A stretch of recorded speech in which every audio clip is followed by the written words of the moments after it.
Bismillah ar-Rahman ar-Rahim. Aujourd'hui, nous allons voir quelques exercices corrigés sur les graphes. On est toujours dans le chapitre 11, les graphes. Nous avons vu une introduction. Ensuite, nous avons vu la représentation et le parcours d'un graphe. Aujourd'hui, nous allons voir quelques exercices corrigés. Commençons par l'énoncé des exercices. Exercice 1. Écrire un programme C permettant de créer le graphe ci-dessous en utilisant une liste d'adjacences. C'est-à-dire qu'on doit créer ce graphe par une liste d'adjacences. Exercice 2. Écrire un programme C permettant de créer le graphe de l'exercice précédent, c'est-à-dire ce graphe, en utilisant cette fois-ci la matrice d'adjacence. Ensuite, on doit afficher ce graphe. D'accord ? Exercice 3. Donner le résultat du parcours en largeur d'abord, ensuite en profondeur d'abord, du graphe ci-dessous, c'est-à-dire ce graphe. Commençons par la solution numéro 1, là où on nous a demandé d'écrire le programme C permettant de créer le graphe par une liste d'adjacences. Donc, on commence par la déclaration des bibliothèques, dias-include-stu.h, dias-include-stdlib.h. Ensuite, nous avons la déclaration d'une constante MBRS égale à 7. Nous avons maintenant la définition de la liste d'adjacences. Commençons par la structure d'un successeur. Je dis successeur ou bien un adjacent. D'accord? Donc, voici sa structure. Type def, struct suc, accolade ouvrante, int sommet. C'est le nom successeur direct ou bien c'est le nom adjacent.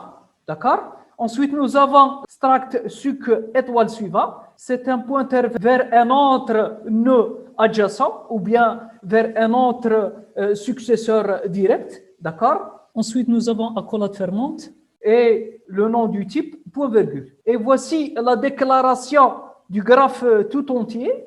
Et à vrai dire, il s'agit d'un tableau de pointeurs vers des listes de successeurs. Ou bien, je peux dire aussi qu'il s'agit d'un tableau de pointeurs vers des listes de nœuds adjacents. D'accord? Ensuite, nous avons la déclaration de deux autres variables, int i et suc étoile p, qui seront utilisées dans notre programme. Nous avons ici la procédure d'ajout d'un successeur à un sommet. La voici, void ajouter suc. La procédure possède deux paramètres. Int s, c'est le nœud pour lequel on désire ajouter un successeur ou bien un nœud adjacent. Ensuite, nous avons le deuxième paramètre int adj. Ce deuxième paramètre indique le successeur direct, c'est-à-dire le nœud adjacent. Donc, nous avons accolade ouvrante, le début de la procédure. If gs égale à nul, c'est-à-dire s'il s'agit du premier élément de la liste des successeurs, ou bien la liste des nœuds adjacents, s'il s'agit du premier élément de cette liste, nous allons le créer de la manière suivante. GS reçoit suc malloc size of suc, GS pointeur sommet reçoit ADJ, GS pointeur suivant reçoit nul. C'est-à-dire, si nous avons cette situation, que nous avons le tableau G, qui est un tableau de pointeurs contenant 7 éléments allant de 0 à 6. Si nous avons ici le nœud S, s'il s'agit du premier élément de la liste, c'est-à-dire s'il s'agit du premier nœud successeur direct ou nœud adjacent, donc nous allons le créer de la manière suivante. GS reçoit suc étoile malloc size of suc, c'est-à-dire créer un nouvel élément pointé par GS. Le nouvel élément va contenir un successeur, c'est-à-dire un nœud adjacent, d'accord? Ensuite, nous avons GS pointeur sommaire soit ADJ, c'est-à-dire qu'on va mettre le successeur ici, dans le nouvel élément créé. Ensuite, nous avons GS pointeur suivant soit nul, donc mettre le nul ici, d'accord? Else, sinon, c'est-à-dire si notre liste contient plusieurs éléments, c'est-à-dire nous avons déjà mis un ensemble de successeurs, ou bien un ensemble de nœuds adjacents, c'est-à-dire si on est dans cette situation, donc nous avons notre liste qui contient déjà des éléments, d'accord? Que j'ai ce pointeur qui pointe vers le premier élément. D'accord? Si on est dans cette situation, qu'est-ce que je vais faire? Nous avons P reçoit GS, c'est-à-dire que P va pointer vers le premier élément de la liste contenant les successeurs ou les nœuds adjacents. D'accord? Donc P va pointer ici. Ensuite, nous avons while P pointeur suivant différent de nul, P reçoit P pointeur suivant. Cette boucle va nous permettre d'avancer le pointeur P jusqu'à atteindre le dernier élément de la liste. Ensuite, nous avons P pointeur suivant reçoit suc étoile malloc size of suc, c'est-à-dire réserver ou bien créer un nouvel élément pointé par le suivant du pointeur P. Cet élément va contenir un successeur direct ou bien un adjacent. Ensuite, nous avons P reçoit P pointeur suivant. Donc, nous allons avancer le pointeur P. Ensuite, nous avons P pointeur sommet reçoit ADJ, c'est-à-dire qu'on va mettre le nœud adjacent ici, ou bien le successeur direct, nous allons le mettre ici. Ensuite, nous avons P pointeur suivant reçoit nul. D'accord? Accolade fermante et accolade fermante. Passons maintenant à notre programme principal, là où nous allons commencer par l'initialisation de la liste d'adjacence. Voici le tableau G. C'est un tableau de 7 éléments, allant de 0 à 6. 1, 2, 5 et 6. On commence par l'initialisation de ce tableau. À vrai dire, il s'agit d'un tableau de pointeurs vers des listes d'éléments successeurs. Ou bien, c'est un tableau de pointeurs vers des listes de nœuds adjacents. D'accord? On va initialiser tous ces éléments à nul. D'accord? Ensuite, nous allons invoquer la procédure ajouter suc comme suit. On commence par ajouter suc 01. Cet appel va nous permettre d'ajouter un élément à la liste pointée par G de 0, c'est-à-dire que nous allons ajouter un élément ici, là où nous allons mettre le 1, d'accord? Ensuite, nous avons à ajouter suc 03 qui va nous permettre d'ajouter un autre élément adjacent, un autre nœud successeur qui est le nœud 3. Nous allons l'ajouter comme nœud successeur du nœud 0. Donc ici, on va ajouter le nœud 3, d'accord?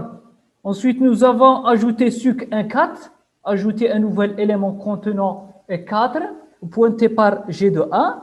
Ensuite, nous avons ajouté suc de 5, ajouter un nouvel élément 5 pointé par G de 2. Ensuite, ajouter suc de 4, donc ajouter un autre successeur direct à cette liste, qui est le nœud 4. Ensuite, nous avons ajouté suc 3,1. Voici le successeur 1. Ensuite, nous avons ajouté suc 4,3. Ici, nous allons mettre le 3. Ajouter suc 5,5. Donc, nous allons ajouter un élément 5 qui est le successeur direct du nœud 5. Bien sûr, ici, nous avons nul, nul, nul, ici, nul, nul, nul et encore nul. Voici notre liste d'adjacence. À vrai dire, ce n'est pas une liste d'adjacence, c'est un tableau de pointeurs vers des listes d'éléments successeurs, ou je dis c'est un tableau de pointeurs vers des listes des nœuds adjacents. D'accord? Après avoir exécuté ce programme, notre graphe sera créé par une liste d'adjacence. Maintenant, pour afficher ce graphe, on peut parcourir ce tableau à partir de l'élément 0 vers l'élément 6, par une boucle for, par exemple. Ensuite, pour chaque élément, on doit parcourir la liste des éléments successeurs. D'accord? Il suffit de pointer vers le premier élément. Tant que ce pointeur est différent de nil, nous allons afficher l'élément successeur, ensuite avancer notre pointeur vers l'élément suivant, afficher l'élément successeur et avancer notre pointeur jusqu'à arriver à nul. Bien sûr, cette opération sera répétée pour chaque sommet. Chaque sommet, on va afficher ses successeurs. D'accord? Passons maintenant à la deuxième solution, là où on nous a demandé d'écrire un programme C permettant de créer le graphe par une matrice d'adjacence cette fois-ci.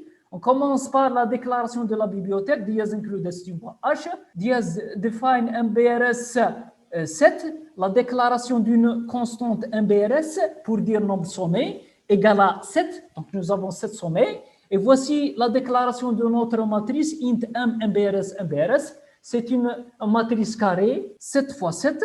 Voici la procédure permettant d'afficher notre graphe, void afficher graphe int ij, for i reçoit 0, i inférieur à MBRS, i plus printf sommet i, for j reçoit 0, j inférieur à MBRS, j plus, if m ij égale à 1 printf successeur j. Accolade fermante et accolade fermante. Je vais vous expliquer comment cette procédure fonctionne après la création de notre graphe. Main, notre programme principal, on commence par l'initialisation de notre matrice. Donc nous avons la matrice M, c'est une matrice 7 fois 7. Donc nous avons les lignes 0, 1, 2, 3, 4, 5 et 6. Ensuite nous avons les colonnes 0, 1, 2, 3, 4, 5 et 6. Tous les éléments de cette matrice seront initialisés par 0. Et passons maintenant à la création des liens ou des arcs entre les sommets. M201 reçoit 1, M201 reçoit 1. Nous allons mettre le 1 ici. M203, 1, M214, 1, M224, 1, 24, 1, M225, 1, 25, 1. Ensuite, M231, 1, M231, 1. Ensuite, nous avons M243, 1. M2 aussi le 4, 3, c'est 1. Ensuite, nous avons M255, 1. M255, 1. D'accord? Et bien sûr, les autres éléments sont des 0. D'accord? Et notre graphe a été créé par une matrice d'adjacence. Il faut maintenant l'afficher. Pour l'affichage, j'invoque ou bien j'appelle la procédure afficher graphe qui s'exécute de la manière suivante. Nous avons une boucle permettant de parcourir la matrice ligne par ligne. I reçoit 0, I inférieur à MBRS, I plus. Donc, nous allons la parcourir ligne par ligne. Pour chaque ligne, on doit la parcourir colonne par cette boucle interne. Donc, nous avons ici deux boucles imbriquées pour parcourir la matrice. Cette boucle for J reçoit 0, J inférieur à MBRS, J++, c'est-à-dire pour chaque colonne de la matrice, si M, I, J égale à 1, c'est-à-dire s'il existe un lien entre le sommet I et le sommet J, on affiche l'élément successeur. D'accord? Passons maintenant à la troisième solution. Là, on nous a demandé de donner le résultat du parcours en largeur d'abord et en profondeur d'abord du graphe suivant, c'est-à-dire de ce graphe. Donc, voici le résultat du parcours en largeur d'abord, 0, 1, 3, 2, 4, 5 et 6. Pour le parcours en profondeur, il va nous donner 0, 1, 2, 4, 3, 6 et 5. Je vais vous expliquer comment nous avons eu ces résultats. Commençons par le parcours en largeur d'abord, d'accord? Donc, on commence par le nœud d'origine qui est le nœud 0. Nous allons afficher ces successeurs directs. Dans ce cas-là, nous avons le 1 et le 3. Ensuite, nous allons afficher les successeurs directs des nœuds 1 et 3. Donc, nous aurons pour le 1, il possède comme successeur direct 2 et 4.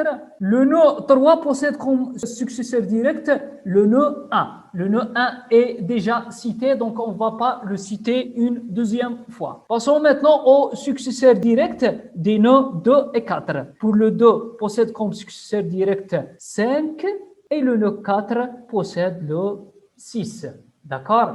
Comme ça, nous avons cité tous les nœuds de notre graphe. Donc, voici le résultat du parcours en largeur d'abord. Passons maintenant au parcours en profondeur d'abord. Donc, nous allons commencer par le nœud initial, le nœud d'origine, 0. Ensuite, on passe au successeur direct. Nous avons le A et le 3. Nous allons choisir le nœud dont le numéro est minima. Donc, nous allons choisir le A. Le 1 possède comme successeur direct 2 et 4. Nous allons choisir 2. Le 2 possède comme successeur direct le 4 et 5. nous allons choisir le 4. Le 4 possède comme successeur direct le nœud 3. Le nœud 3 possède comme successeur direct le nœud 1. Le nœud 1 est déjà cité, d'accord? Donc, je dois faire un retour arrière vers le nœud 4 et je cherche un autre successeur autre que le 3. Je l'ai trouvé, c'est le 6. Donc, je dois mettre le 6. Le 6 n'a pas de successeur, donc je dois revenir vers le 4, cherchant un autre successeur, autre que le 3 et le 6, il n'existe pas. Donc, je dois faire un retour arrière et je reviens vers le nœud 2. Est-ce que le nœud 2 possède un autre successeur autre que le 4? Oui, il le possède, c'est le nœud 5. Donc, je dois mettre le nœud 5 ici, d'accord? Le 5 possède comme successeur direct le 5. Donc, puisque le 5 est déjà cité, donc je ne vais pas le citer encore une fois. Et je reviens au nœud 2. Est-ce que le nœud 2 possède un autre successeur autre que le 4 et 5? Non. Donc, je reviens vers le 1. Est-ce que le 1 possède un autre successeur autre que le 2 et le 4? Non. Donc, je reviens vers le nœud 0. Est-ce que le nœud 0 possède un autre successeur autre que le 1 et le 3? Non. Comme ça, j'ai terminé le parcours de mon graphe et je m'arrête. Donc, voici le résultat du parcours en profondeur. 0, 1, 2, 4, 3, 6 et 5. D'accord? Comme ça, nous avons terminé le chapitre 11, les graphes. Et nous avons bien sûr terminé notre formation. La prochaine fois, Inch'Allah, nous allons voir une dernière conclusion.